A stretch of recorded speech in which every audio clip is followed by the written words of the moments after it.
Right, 7th grade. First thing I'm going to go ahead and do is take my smidgen brush, which is my small round brush, and I'm going to add a very small amount of my darker color to my lighter color. I'm always working with my lighter color as the base and adding small amounts of my darker one in. This allows me to control the color that I'm mixing.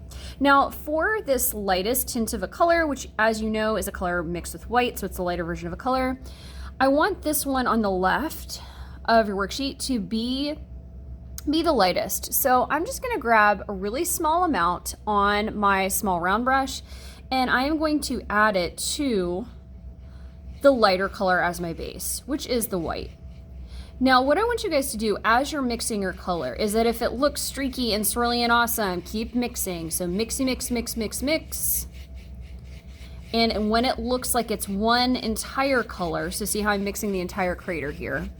When it looks like one entire color, you are now good to apply it, okay? So I'm gonna go ahead and put this brush in my water, I'm gonna rinse it, and I'm gonna pick up my application brush. My application brush is always going to be my small flat for this. Because I have a straight line and angle that I'm trying to paint in, I'm going to use this flat brush, okay? So I'm gonna load up my flat brush. Because this has some straight lines and angles, I'm gonna use this. I'm gonna make sure to hold my paintbrush by the grippy, okay? If I don't have a grip here, I'm gonna hold it in the land where metal meets plastic or metal meets wood. This will allow me to control the color that I'm applying.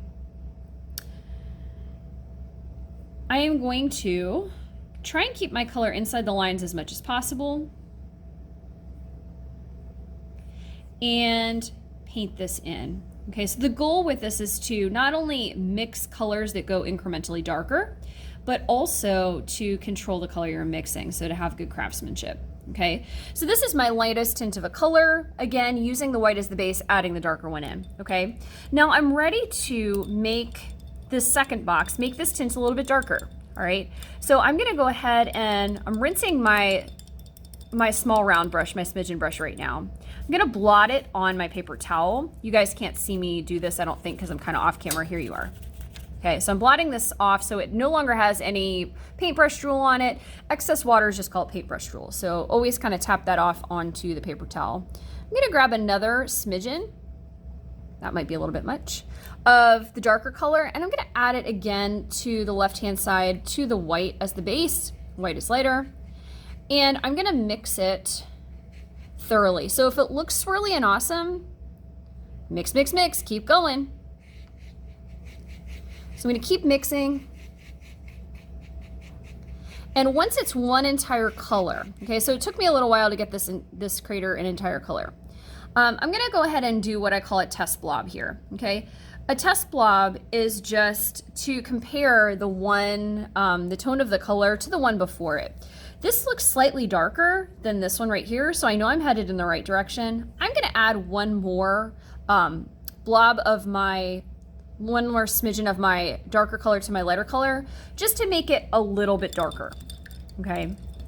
So the goal with this is to do 2 tints of a color and then 2 shades. So I'm gonna make it a little bit darker. So I'm gonna grab another smidgen, looks like this, and mixy, mix, mix. I just want to make this a hair darker than the one before it, even though that one looked pretty good.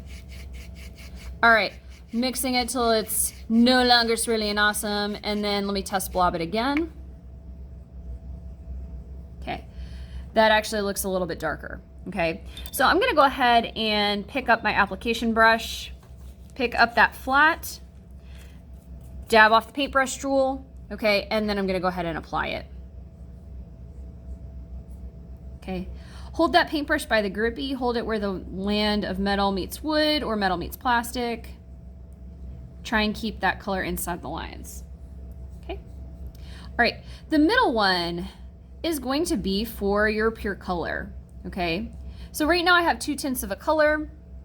I'm gonna go ahead and add my pure color here. My pure color in this case is red. Your pure color could be something else, okay? So I'm rinsing my flat. I'm gonna go ahead and pick up the red and I'm gonna apply it right here. And again, I'm using my flat.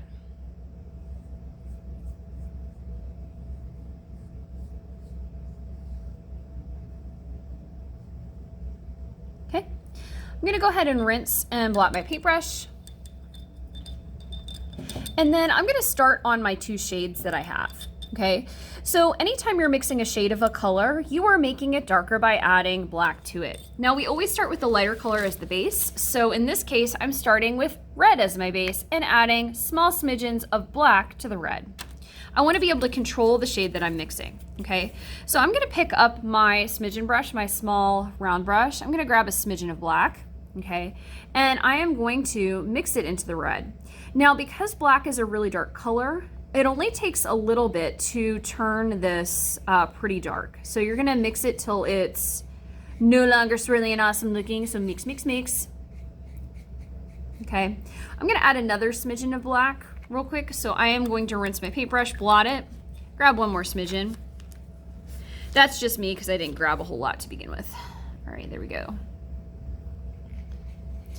And there we go. Mix it till it's no longer swirly, and then I'm gonna pick up my application brush, which is my flat brush, okay? Before I do that though, I wanna test blob it. Let's see how it looks compared to just my normal red. Yep, that looks a little bit darker, okay? So I am going to apply it with my flat. I'm gonna hold that paintbrush by the grippy, and I am going to make sure I keep that color inside the lines. Okay, so look where I'm holding it right here, okay?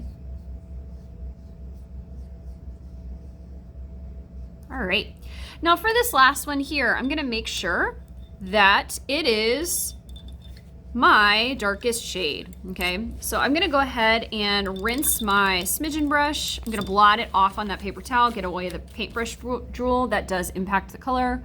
Grab another smidgen and mix it till it's no longer swirly and awesome.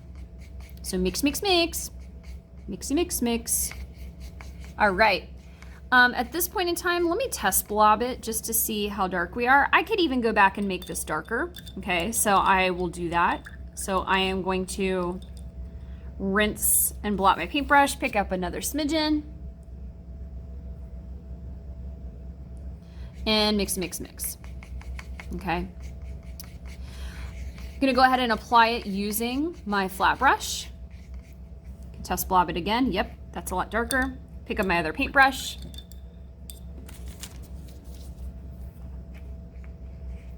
And apply it, okay? Again, holding that paintbrush by the grip, okay? So the goal with this particular exercise is to create what's called a value scale. So a value scale shows you all the lights and darks of a color, okay? We, for our project, are doing 2 tints of a color, a pure color, and 2 shades of a color, okay? So we're just practicing controlling the color that we're mixing using the small round brush, the smidgen brush, and also the application brush, which is your flat brush, okay? Always practicing adding little amounts or smidgens of the darker color to the lighter color as the base. Good luck.